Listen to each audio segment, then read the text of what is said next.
July 3rd, 1956, 11:47 p.m. Officer Patrick Paddy O'Brien was 6 weeks into his first assignment, the 28th Precinct, Harlem.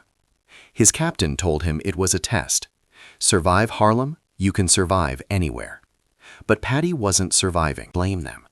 For 30 years, the NYPD had treated Harlem like enemy territory. Harassment, brutality, corruption. Why would they trust a cop, especially a white cop? Tonight, Paddy was walking his beat alone. His partner, Detective Sullivan, had called in sick. So Paddy walked 125th Street, solo, trying to look confident, failing. He heard them before he saw them. 5 men, emerging from an alley, surrounding him. Young, black, angry. "You lost, officer?" one said. "Just walking my beat." "This ain't your beat. This is our neighborhood. I'm just doing my job. Your job is harassing us. I've never harassed anyone. Your uniform has, for 30 years. Paddy's hand moved to his radio. "Don't," another man said. Pulled a knife. "We just want to talk." Paddy backed up, looked for an exit. There wasn't one. "Look, I don't want trouble." "Too late. You're wearing that badge. That makes you the enemy." "I'm not your enemy." "Yes, you are." The man with the knife lunged. Paddy dodged, barely. Pulled his gun. "Stop." The men didn't stop. They charged. Paddy fired a warning shot. Into the air. The men kept coming. He was about to fire again when someone shouted, "Stop!" Everyone froze. A man stepped out of the shadows.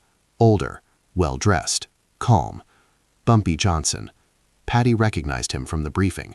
Harlem's most powerful criminal, and the only person these men might listen to. "What's going on here?" Bumpy asked.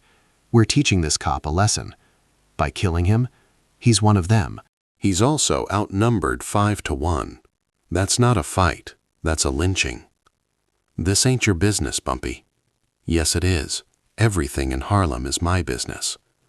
The man with the knife hesitated, then stepped back. The others followed.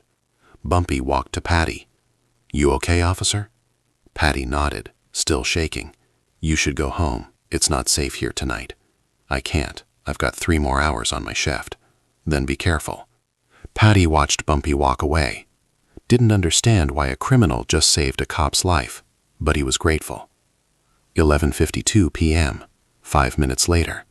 Paddy continued his patrol, turned down a side street. Heard footsteps behind him. He turned, the same 5 men, following him. "We're not done, officer.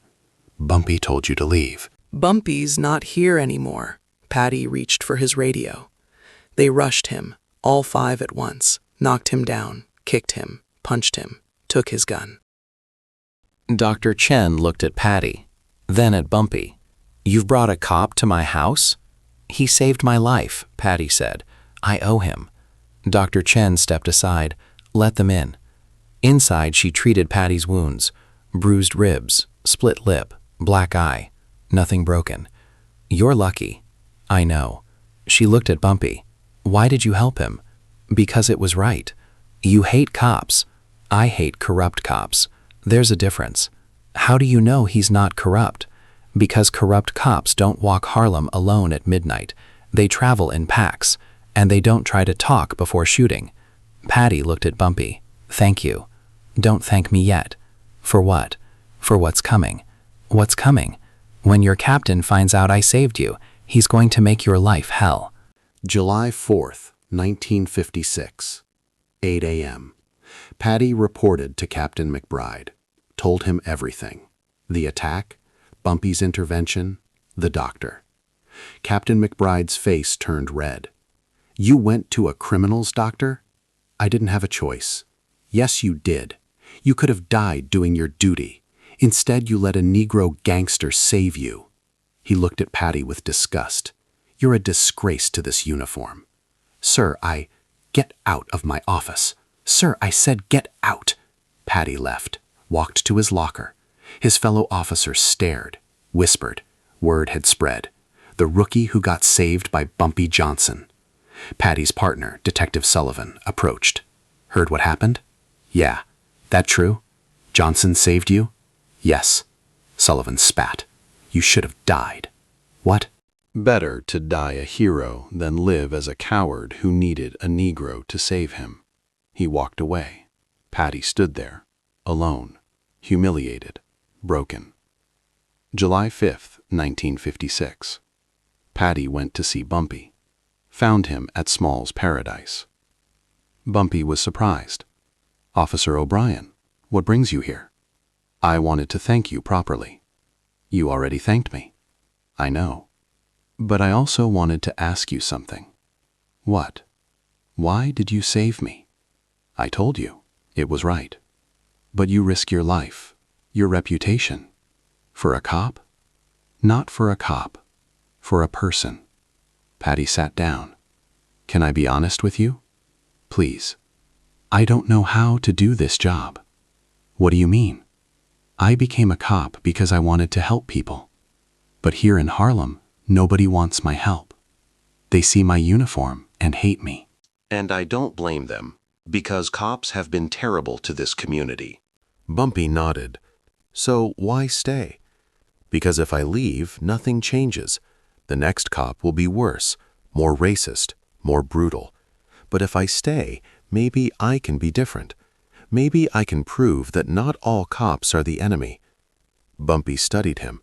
"You really believe that?" "I have to, because if I don't, what's the point?" Bumpy leaned back. "Officer O'Brien, let me tell you something. I've lived in Harlem for 40 years. I've seen cops beat innocent men, frame people, take bribes, destroy lives. So when I see a cop, I see an enemy." Paddy nodded. "I understand.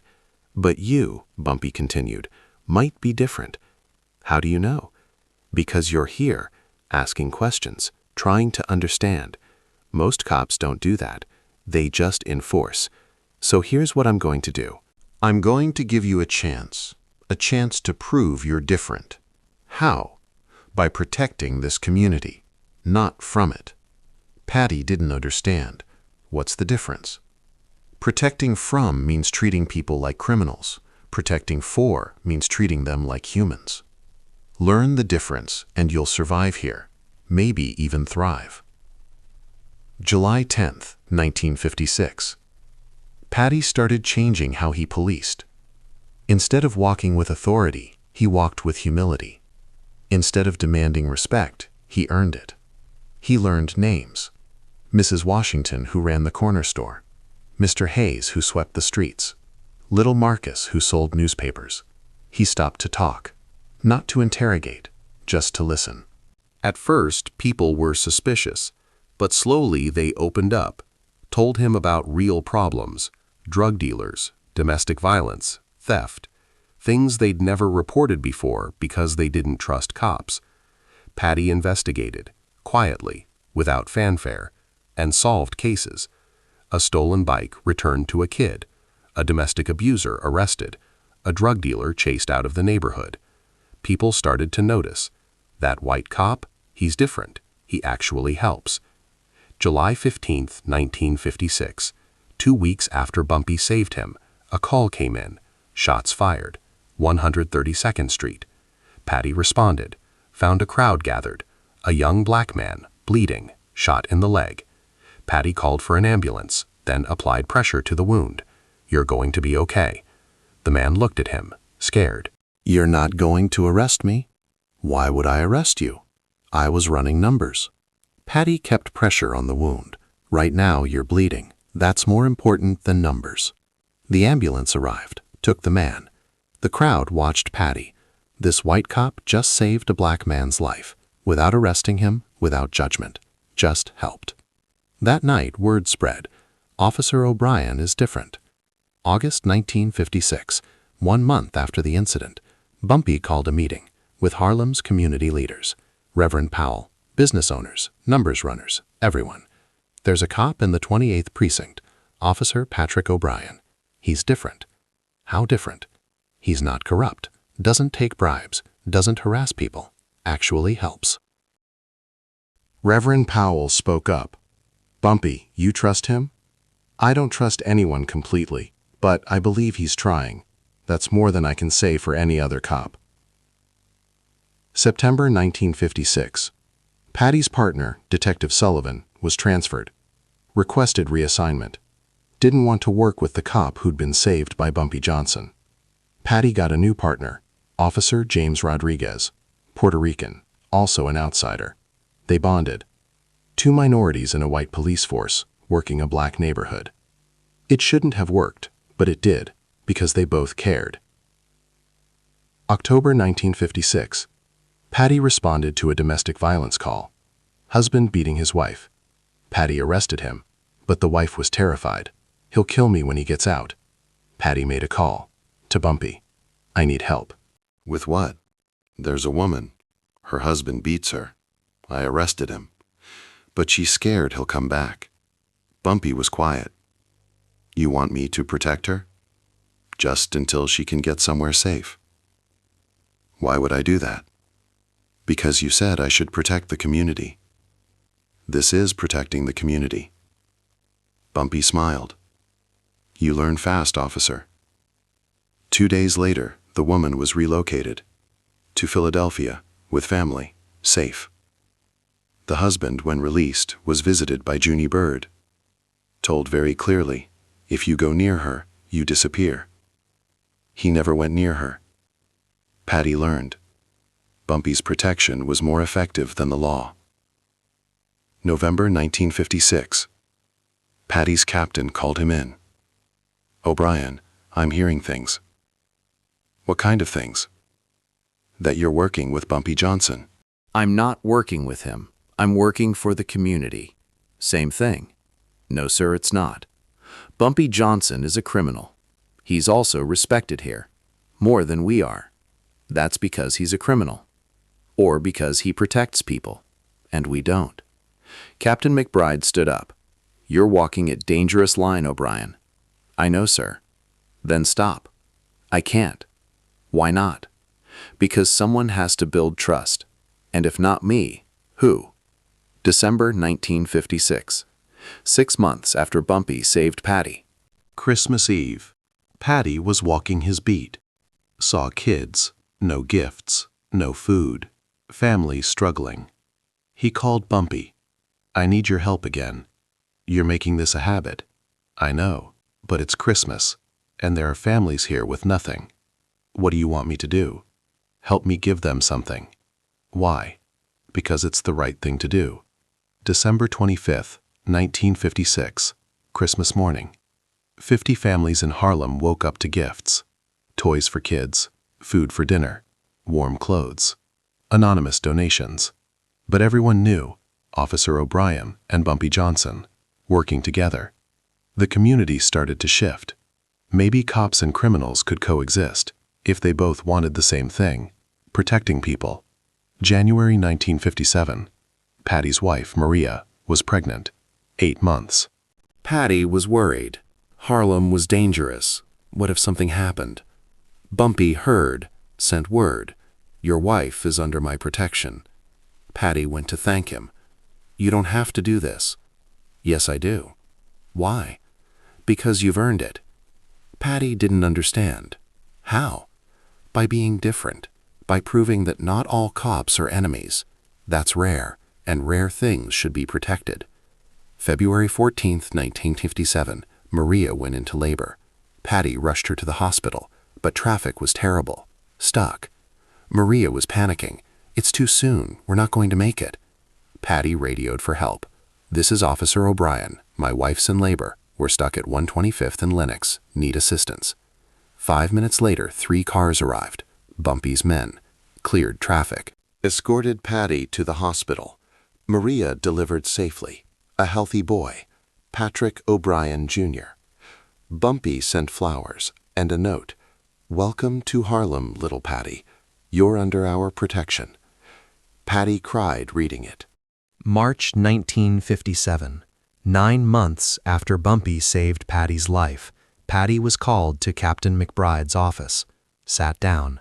The captain slid a folder across the desk. What's this? Your transfer. To where? Queens, the 112th precinct. Effective immediately. Paddy's stomach dropped. Why?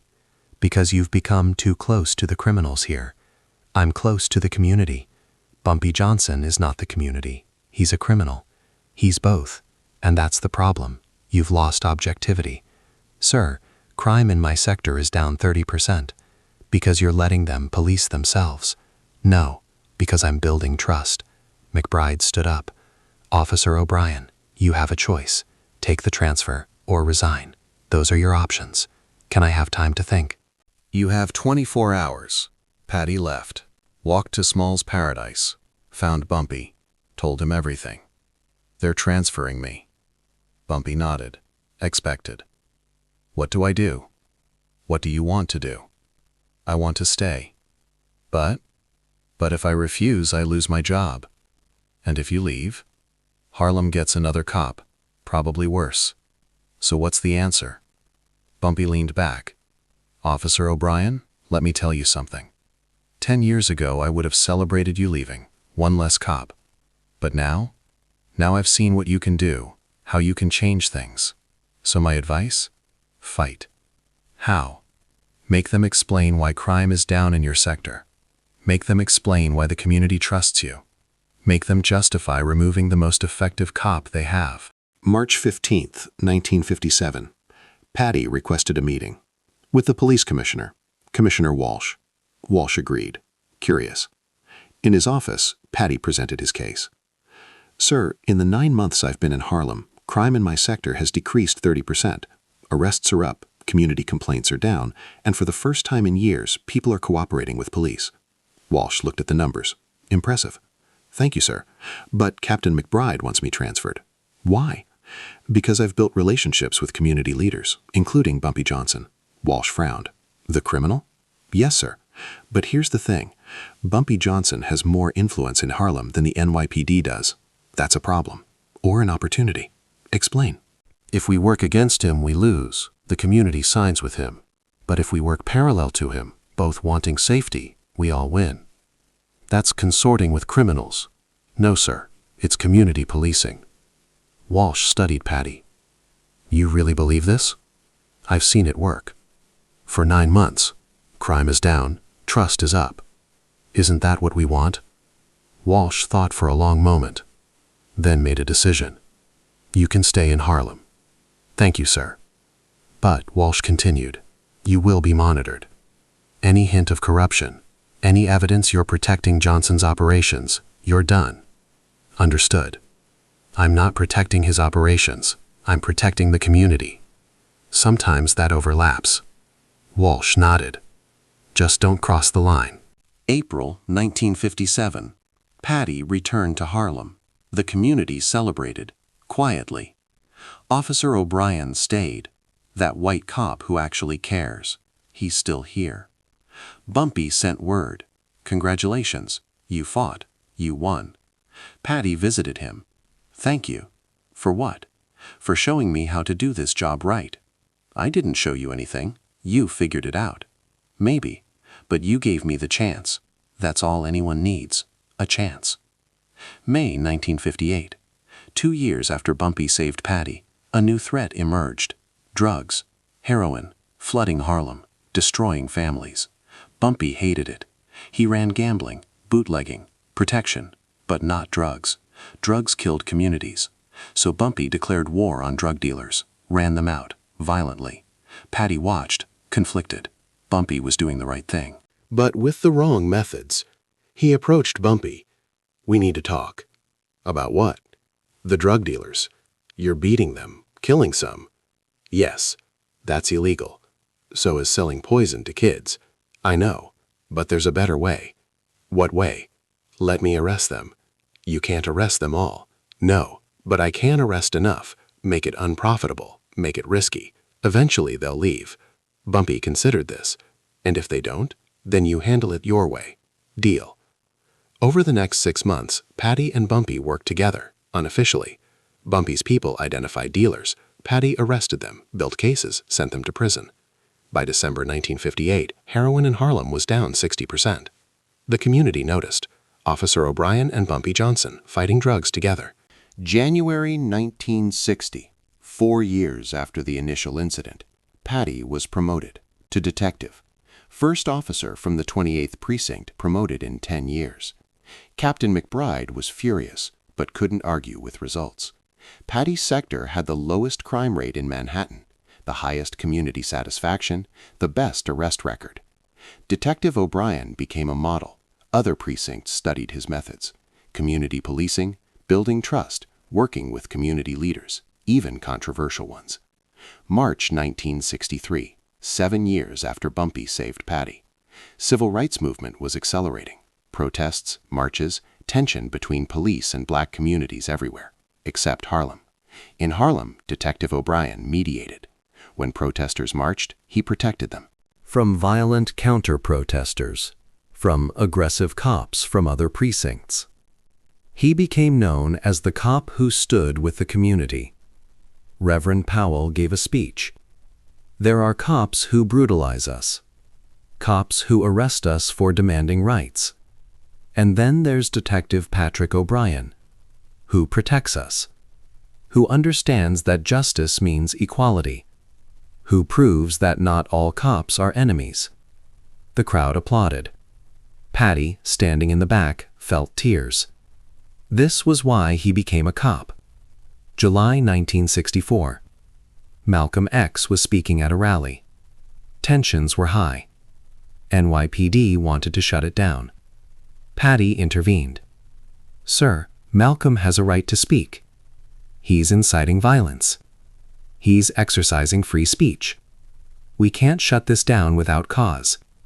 Captain McBride was there. Overruled Paddy, ordered officers to disperse the crowd. Paddy stood between the police and the protesters. If you want to disperse them, you'll have to go through me. What? I said no. You're disobeying a direct order. Yes, sir, I am, because this order is wrong. Paddy was suspended, 2 weeks, without pay. But he didn't care, because the protesters weren't harmed. Malcolm X thanked him personally.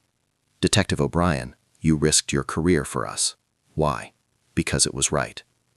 Malcolm studied him. You're the cop Bumpy saved.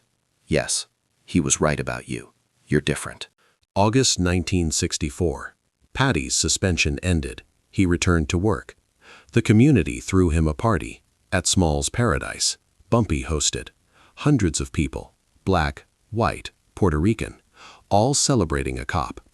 Detective O'Brien, Bumpy said, raising a glass. 8 years ago, I saved your life. Best decision I ever made. The crowd cheered. Paddy raised his glass. Mr. Johnson, 8 years ago, you didn't just save my life. You taught me how to live it, by showing me that doing the right thing matters more than following orders. Thank you. They shook hands. The crowd went wild. A black criminal and a white cop. Friends, allies, proof that change was possible. November 1965. Drug dealers tried to return to Harlem. Organized, well-funded, dangerous. They targeted Paddy, threatened his family, told him to back off or his wife and son would pay. Paddy went to Bumpy. They threatened Maria and little Paddy. Bumpy's face went hard. Where are they now, the dealers? Safe house, with my family. Good, keep them there. What are you going to do? Handle it. Bumpy, I can't ask you to. You're not asking, I'm offering. These dealers threatened your family. That means they threatened my family. Within 24 hours, the drug dealers were gone. Some arrested by Paddy's colleagues, some convinced to leave by Bumpy's men. Some disappeared entirely. Paddy never asked what happened to the last group. Maria and little Paddy returned home, safe, protected. January 1968. 12 years after Bumpy saved Paddy, Bumpy's health was declining. Heart problems. He was 63 years old, slowing down. Paddy visited him often, brought food, talked, remembered. You saved my life, Paddy said. And you made it worth living, Bumpy replied. By protecting Harlem, by proving that cops can be trusted, you changed this neighborhood. No, we changed it together. July 7th, 1968, Bumpy Johnson died. Heart attack, age 63. Paddy was at the funeral, in full uniform, standing with Mamie, with Junie, with Willie. with thousands of Harlemites. Reverend Powell eulogized.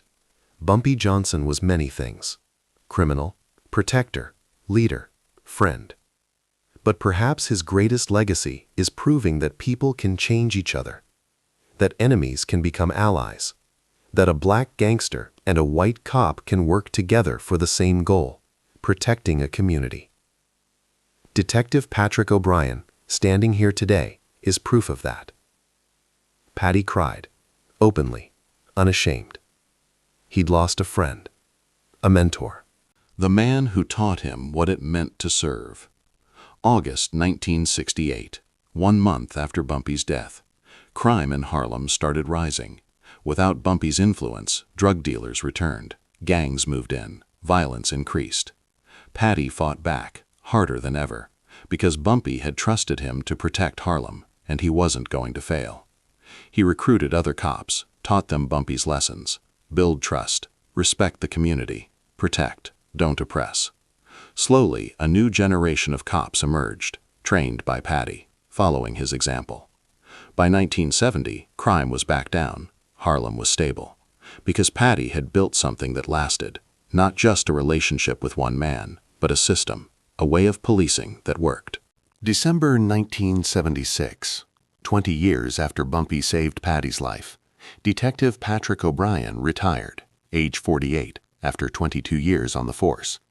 His retirement party was at Small's Paradise. Mamie Johnson hosted, now 68 years old, still keeping Bumpy's legacy alive. Paddy gave a speech. 20 years ago, I was a rookie cop walking a beat in Harlem. I was attacked, 5 men. I would have died, but Bumpy Johnson saved me. He didn't have to. I was a white cop. He was a black criminal. We were supposed to be enemies, but he saved me anyway. And then he taught me, showed me how to do my job right, how to serve a community instead of controlling it, how to build trust instead of demanding respect. The crowd listened, quietly, respectfully. Because of Bumpy, crime in this neighborhood dropped, stayed down, not because of aggressive policing, because of community partnership, because we worked together. So tonight, I want to thank him, even though he's not here. I want to thank Bumpy Johnson for saving my life and for teaching me how to live it. Mamie stood up, walked to Paddy, handed him an envelope. What's this? Something Bumpy wrote, before he died. He told me to give it to you when you retired. Paddy opened it, read, Detective O'Brien, if you're reading this, I'm dead, and you've survived. Good. That means I was right about you. 20 years ago, I saved your life, but you saved mine too, by proving that not all cops are enemies, by showing that change is possible. By protecting Harlem when I couldn't anymore. Thank you for being different, for being better, for proving me right. You're not just a good cop. You're a good man. And Harlem is lucky to have you. Bumpy Johnson. Paddy folded the letter, put it in his pocket, looked at the crowd. I'll keep protecting this neighborhood, even in retirement, because that's what Bumpy would have wanted, and because it's the right thing to do. 1976-1996. For 20 more years, Paddy O'Brien lived in Harlem, volunteered, mentored young cops, worked with community organizations, built playgrounds, started youth programs, kept Bumpy's legacy alive. In 1996, the city named a street after him, Officer Patrick O'Brien Way. At the dedication, Paddy, now 68, spoke. This honor belongs to Bumpy Johnson, not me. He's the one who taught me. He's the one who believed in me. I just followed his example. Mamie Johnson, now 88, stood beside him. Bumpy would be proud. I hope so. I know so. Because you did what he asked. You protected Harlem for 40 years. That's a legacy. May 2003. Patrick Paddy O'Brien died, age 75. Peaceful, at home, surrounded by family. His funeral was at Abyssinian Baptist Church, same church where Bumpy's funeral had been held. Over 3,000 people attended. Black, white, Puerto Rican, Asian, everyone, because Paddy had protected them all. Reverend Powell's successor gave the eulogy. Detective Patrick O'Brien proved something important, that one person can make a difference, that enemies can become friends, that doing the right thing matters more than following orders. He was saved by a criminal and spent his life honoring that gift by protecting the community that criminal loved. That's not just duty, that's devotion. Little Paddy O'Brien Jr., now 46, spoke. "My father taught me that heroes come in all colors, that criminals can be honorable, that cops can be corrupt, and that the only thing that matters is what you do with your life." He was saved by Bumpy Johnson, and he spent 50 years proving that gift wasn't wasted. Thank you, Dad, and thank you, Bumpy, for saving him so he could save us. If this story of unlikely friendship, mutual respect, and 40 years of protection moved you, hit that subscribe button. Drop a like if you believe that enemies can become allies when they share the same goal. Share this with someone who needs to hear about the criminal who saved a cop and the cop who spent his life honoring that debt. What would you have done in Paddy's position? Let me know in the comments. And remember, heroes aren't defined by their titles. They're defined by their actions. Bumpy Johnson and Patrick O'Brien proved that and changed Harlem forever.